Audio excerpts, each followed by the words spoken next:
Welcome to Integrated Insights with ICCG. For more than 30 years, our team has partnered with small business owners to prepare for and navigate the business transaction process. Pull up a chair as we share stories and insights from our experience on all sides of the M&A table.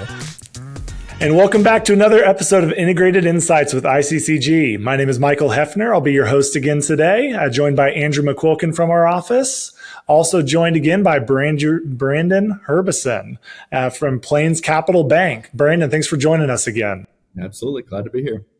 So Brandon's back to talk to us. Last time he was on the podcast, we talked a lot about options for financing. Today, we're going to be digging in a little bit more to the process and what actually happens when you decide to move forward with a loan. So Brandon, just to get started, when you're going toward underwriting, what kind of information is required? What kind of timing is wrapped around that? Just give us a general overview of the process. Yeah, absolutely. Absolutely. So typically what I like to do is, hey, let's get on the phone, kind of talk, just give me an overview of, who you are, or meet in person. Obviously that's becoming a little bit thing in the past with technology now, but, let's get together. Let's talk through, your background, what's kind of the motivation between, buying this business and then certainly answer any questions that are on the front end of it. But, from there, I'll typically email, kind of the items, the initial items. So what Plains Capital does, and I think it's relatively unique, but really, I think a good idea. But we put together an initial package. We call it an opportunity memo. And the whole goal of that is to get the 30,000 foot view of the deal without pulling credit reports or any of that stuff. And let's just make sure that we're comfortable with it on the front end of it, on both sides, really. Make sure the bank is comfortable from a credit standpoint, and then also make sure the borrower is comfortable from a term standpoint, that we're, again, not wasting any time. If, hopefully it's not a no, but if it is a no, hopefully it's after 5 days and not 30, 45, 60 days into the deal where we just killed a lot of time. So we'll get a personal financial statement on the front end of it for you and anybody. So anybody that's over 20% owner is going to be a guarantor on these. So kind of keep that in mind as we talk through a lot of this. But we'll get a personal financial statement, 3 years of personal tax returns. We'll get a business plan with 3 years of projections. And then we'll also get, obviously, some information about the business you're looking to buy. So 3 years of company prepared financial statements, some tax returns in there as well. So again, that kind of gets us that 30,000 foot view of, hey, let's make sure the cash flow is good. What's our collateral look like? What does your personal strength look like? And also experience. So we'll also get, typically a resume in there as well. That just kind of goes over, hey, here's what I've done in my career and why I think I'll be a good business owner in this certain space. So that's our typical process. Once we, again, that the whole Brandon, that just to clarify, when you say those tax returns, financial statements, all that, is that for the business or is that for the personal? Both. That's both. And for the business, let's just, I'm gonna ask this because I know it's happened before. It's difficult to get some of those financial statements. So do you guys just say, well, we can't do anything without it? Or how flexible are you with those kind of reports? I'd say on the front end of it, we're flexible. The SBA is going to require it at the end of the day. But if, say you have a buyer and it's like, man, I don't want to turn over my tax returns or anything yet. Well, let's just get the company prepared financial statements. Hopefully they understand if they're wanting to sell a business that, hey, we got to see some financials and everything on it. But we'll get the company prepared first. Again, do our high level overview package. Say, yeah, no, this deal looks good. We've got good cash flow. Hey, the collateral is pretty close to getting to a 1-to-1 coverage.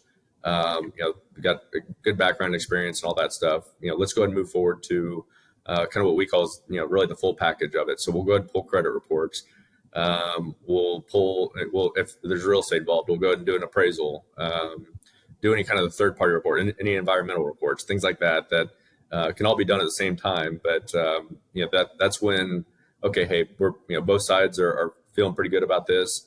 Hopefully at that time we can maybe provide a letter to the buyer on that saying, hey, the seller's, looking pretty promising on this. Obviously there's still a little more underwriting to do, but it's going towards closer to the sell. Would you be comfortable releasing tax returns so we can finalize our full package? So, as we're waiting on those, so timelines that certainly touch on that is, it, as a lot of things, it depends. There's my lawyer answer for the day.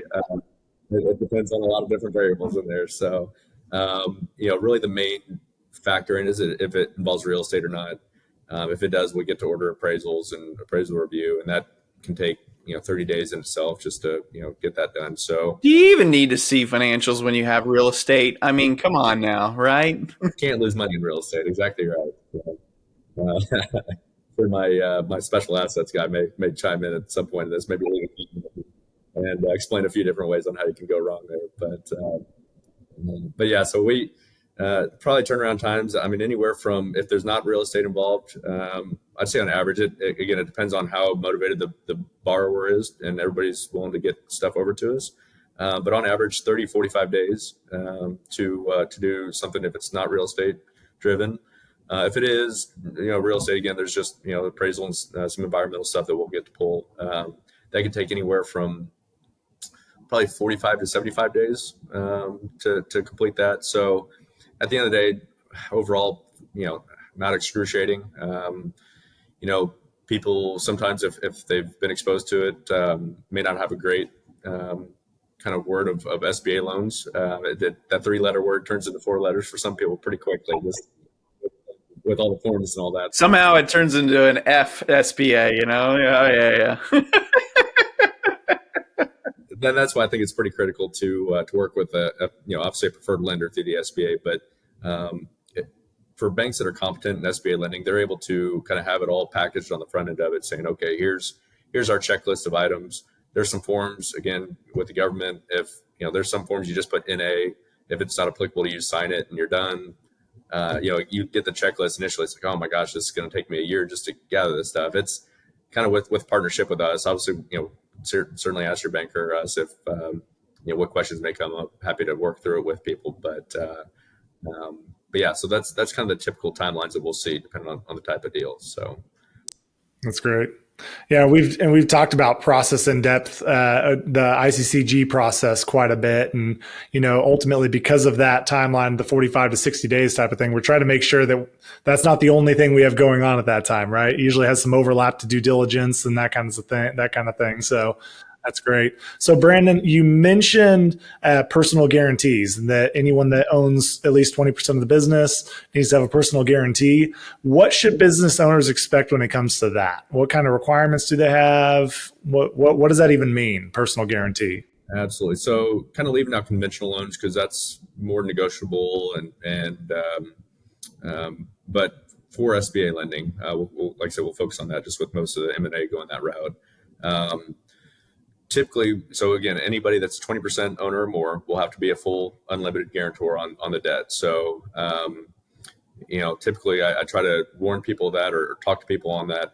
Warns maybe get me in trouble, but saying if you're looking to get an outside investor in there, it's like, okay, talk to them. And if they don't want to be a guarantor on the debt, then keep them below 19% or 20% and below. So I don't think that's structuring too much. It's just kind of part of the deal. But then, so then obviously if there's not, say you have 6 partners and they're all below 20%, we'll still typically look for kind of a key man or key person to step up and be that guarantor. And I kind of really say, I mean, obviously we'll look to the personal financial strength, but you kind of have your different ways of how a bank will go through a foreclosure, if you will, or default. Say, okay, hey, we've noticed that there's a default. How are we going to get out of this? At the end of the day, the bank just wants to get paid back on it. So, whether it's selling the business, selling assets within the business to get the loan off, kind of liquidating that way from the borrower standpoint, that's certainly part of the process. The next side of it is like, okay, well, man, the business just isn't worth anything anymore. I've got some rental properties or some other cash personally. I can pay the debt off that way. Obviously, that's love as a banker. That sounds great. If we can get out of a deal that way. It's the collateral that any type of collateral that really determines how strong the personal guarantee is. That what you're saying? That's exactly right. Exactly right. And remind me of that because that'll bring up something here shortly. But so yeah, again, the key is, okay, hey, how do we get a payback? If all goes, basically what those personal guarantees do, even if, hey, I'm not the strongest person, I'm not a Warren Buffett or anything like that, and I just can't cut a check to pay the debt off. Okay, well, what that does is it keeps you on the hook basically for the bank to, hey, partner with us, let's help work this out and help get the bank pay back the debt, instead of just, hey, here's the keys, good luck, and the bank ended up charging off a big portion of the loan. So I'd like to pause and say there. I'd feel like that it's worth noting because a lot of people really it's almost as if they think the bank is on the other side of the table, right? And they want to get money from you, which is true. But the way that they get money from you is for you to succeed, right? And so the bank is there as a resource, as a way to say, hey, we want to help you actually do well because then we get more money. That's essentially what the bank is saying, and that's a big reason of why it can be a very good resource, right? that's exactly it. So that's yeah. I mean, you see the stuff on the news, and hey, big bad banks always after people, and you see the headlines, which some of them probably are at fault and probably doing some malicious things there. But again, yeah, just to your point, I mean, our whole goal is for you to take out the loan, pay back the loan over time, and that's how we make money in this. We don't.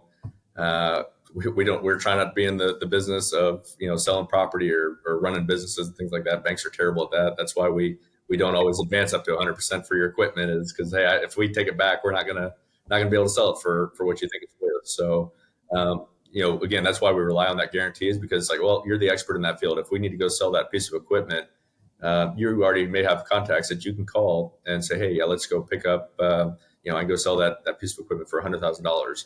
Like, again, if the bank picks it up, man, we're getting $10,000 or something on 20,000. I mean, it's just such a depending on the type of collateral it is, but again, it is a partnership. That's our goal out of this thing, is to work with you guys, and even if there is challenges within a business owner's piece on an SBA loan, the SBA and the bank are there to try to work. If there's a way to improve it, where we need to defer some payments or something like that, then that's certainly an option through the SBA. Again, it has to make sense. How are we going to get out of this? It's not just to kick this down the road, but if we do have a new plan, hey, we're shifting our business model this way, well, we can always modify the loan and look to try to work with people. So I try to emphasize that with people is, hey, if things do get off the rails a little bit, don't just throw up your hands and don't answer the banker's phone call anymore. Let's let them know on the front end of it. Obviously, being proactive on it always helps. Let's try to work this together to because neither one wants to charge anything off. So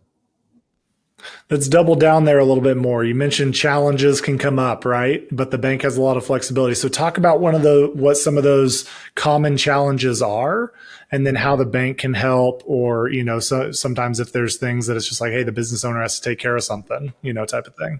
Yeah. I mean, for example, I've got a couple SBA loans for an individual or company to go buy a couple office spaces, and they recently switched to where they were collecting from insurance companies to where they're going away from that and just doing self-funded care, basically. That kind of had, okay, our business is shifting, the cash flow got a little bit tight for kind of a 6-month period as they transitioned to that. So we were able to kind of work through it with them and provide a little leeway on some of the payments and things like that.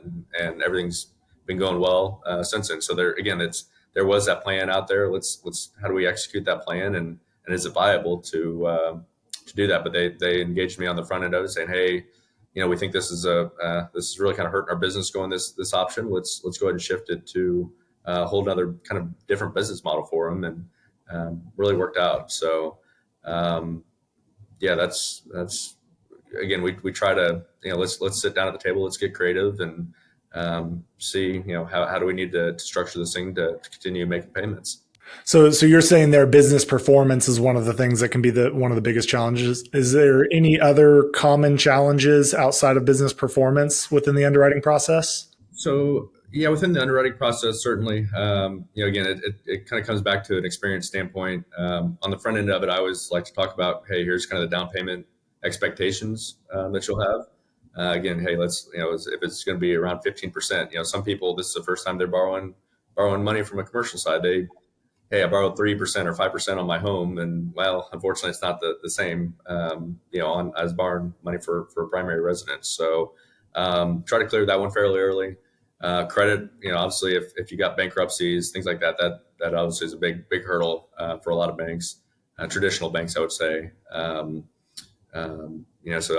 make sure credit scores are kind of, I think there's not really a dead set minimum. We kind of look at it again. It's like, well, if there's medical bills or something that were late or maybe even charged off, that not go down that rabbit hole, but that's a tough industry. So we understand. It's kind of, hey, let's put our common sense hat on. Does it make sense? Are they really delinquent on a lot of these payments, or was this a one-off situation that, it may or may not have gotten in the mailbox and, it slipped through and they sent it a year after you had the procedure or something. So, yeah, I'm sure that there are several rabbit holes that we could have gone through in this in this episode. Hey, something you've kind of focused on the hurdles or the challenges that really arise on the buyer's side, right? Or that come from the buyer. Are there any challenges for the approval process when just that are kind of from the seller's side, and really, I mean, maybe to sum it up, maybe add in there, how can at least on the seller side, how can you really not fix your financials, but really kind of prepare just to make it advantageous for a banker to look at. What can you just kind of answer those two? Absolutely. Yeah. I think you hit the nail on the head there. It kind of goes into planning. I mean, obviously situations happen. I've got to sell my business, get out of it. But if, as you guys, I'm sure, has experienced, okay, the sellers obviously want top dollar for their business. They think it's worth X amount of dollars. And depending on what the market is and what it looks like out there, well, maybe it is, maybe it's not. It's, again, it all depends on what somebody's willing to pay for it. But so I think, sitting down with a group like yourselves and okay, hey, what does this look like if I want to try to sell it? Let's position it to look the most kind of advantageous for a buyer to get top dollar for it. One of the things that, I'd say throws a little bit of a complication piece into it from our side of it is whenever we may get, company financials of the business that's looking to be acquired. And it's like, well, okay, hey, our EBITDA is great. It's $500,000 a year or $1 million a year. Great. Okay. But then you look through it and it's like, well, then you're losing money at the bottom line here. What's going on? And it's like, well, okay, we've got add backs of salary. I've been paying myself $500,000 every year and cell phone bills. I mean, you get, and certain of it, obviously some of it's applicable. And we, again, try to use common sense on, okay, hey, this is, that seems about right. Hey, they've got the whole family employed here, but the new buyers only got one individual and they're able to just, roll that up. Okay, great. There probably is some add backs in there. But I would probably recommend, again, along with your guys' expertise, is okay. Let's, from the banker side, let's see how kind of true and accurate we can get the financials without, just having these, maybe that's an add back, maybe it's not. It just kind of gets in the gray area and makes our underwriting a little bit cleaner, if you will, to where I can go to the credit committee and say, hey, yeah, the cash flow is there. Here's what they've done, not by all these crazy add backs and things like that may happen. Sorry. Apparently our motion detectors got a 5-minute fuse on this thing. But yeah, so that's you got to move a lot more with your hands. Exactly right. Yeah. You got to talk more with your hands. Yeah, exactly. But I would say, I mean, again, it just goes to planning for a lot of that, getting ahead of it, talking to bankers or something like that, or again, groups like yourself of what is this going to look like? What do we think we can get for it? How do we position the business to be as clean as we can be? It's not as much on the from a seller side, but obviously the more organized they are, and hey, here's the items that we'll need from the bank standpoint. If they're provided, I mean, that just it's kind of that intangible that people will bring to the table and make us feel a little bit warmer and fuzzier about a deal that this business owner actually knows what they're doing and. But they're not having to file, go through cabinets of receipts and, invoices. It's like, wow, that was 20 years ago. And just being organized also certainly helps. Mm-hmm. Yeah. I think that another thing that just popped in my head is that's always key for us. I mean, any buyer, right? This ruins deals, but it also is so important for a bank when they're looking at it, because you don't want the bank to uncover something, right?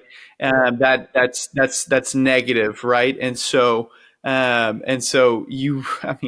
disclose up front things that are going to be hurdles, that is going to make it a lot easier for a bank to really, because on the approval process, if the underwriters are the one that uncovers it, then automatically stop right there. We're not doing it, and it's really, if there's, hey, we're going to say this up front. Okay, now we can really try to work around it, and the underwriter's a little bit more comfortable with it, right? And so, yeah, it got to disclose up front, right? Absolutely. It goes from a proactive piece to a reactive piece. And it's like, well, whether it's true or not, it's like, well, what else are they hiding from me? Or, and then they go into more underwriting, and that is it. And it just builds up trust. I mean, at the end of the day, it's a relationship deal. We try to be available and answer any questions we can, or be a resource for people. And, if it's just, hey, it's transactional, we're closing this and I'll never talk to you again. Those are always the deals that you kind of worry about a little bit. I mean, you get financials and you try to do kind of, hey, you're monitoring on it. But at least from a banker's standpoint, I can sleep a whole lot better at night knowing like, oh, at least I've got a relationship with a borrower that, hey, if there's an issue, I can give them a call, or they can call me and, give me a heads up saying, hey, I got this issue. Again, just kind of the previous example I used. Hey, we're changing our business model. Cash flow is going to get a little bit tight here. Okay, well, good. Let's, we can see that on the front end of it. We can plan for it, and let's kind of go through it together instead of, oh my God, you're late on payments now. What's going on? And then, oh yeah, by the way, we changed our business model, and kind of have that shock value. So absolutely. That's a great tip. Well, hey, Brandon, I appreciate you a lot. I can't tell you enough how much I do appreciate just the resource that you are. One of the things that is rare is to find a banker that is willing to be used as a resource and just kind of answer questions and help educate instead of being a sales guy, right? And so and that's a value to us. Anybody that we talk to that wants to buy a business, it's super helpful. And so really appreciate you and what you do, for sure. Oh, absolutely. Well, I appreciate saying that. And certainly it's, I'm certainly not all knowing and all that, but thankfully I surround myself with some smart people around here that, hey, there you go. Well, we didn't tell you our secret agenda of just recording this so that we could have our clients watch it right before they start the banking process to set expectations, right? So, well, and if they go somewhere else and all that, it's like, man, that guy, Brandon, just, hey, let's, there's some other people around me here that we can rely on. So. But no, that's like I said, that's my goal. That's the value add to it all is, hey, let's talk through it. Again, every deal is unique. Haven't seen it all out there certainly, but again, we've got resources and things like that, and that's what boils back down to a good relationship is being mutually beneficial. So. Well, Brandon, like Andrew said, thank you so much for joining us again today. I'm sure we'll have you back on the podcast another time, but for today, that's all the time we have. And that wraps up another episode of Integrated Insights with ICCG. Be sure to subscribe and stay tuned for more stories from our team. We love hearing from our listeners. If you have any questions or topics you'd like us to cover, please send us an email in the show notes. For more information about ICCG, please check us out on our website or follow us on LinkedIn and YouTube. Until next time, there's always a seat at our table.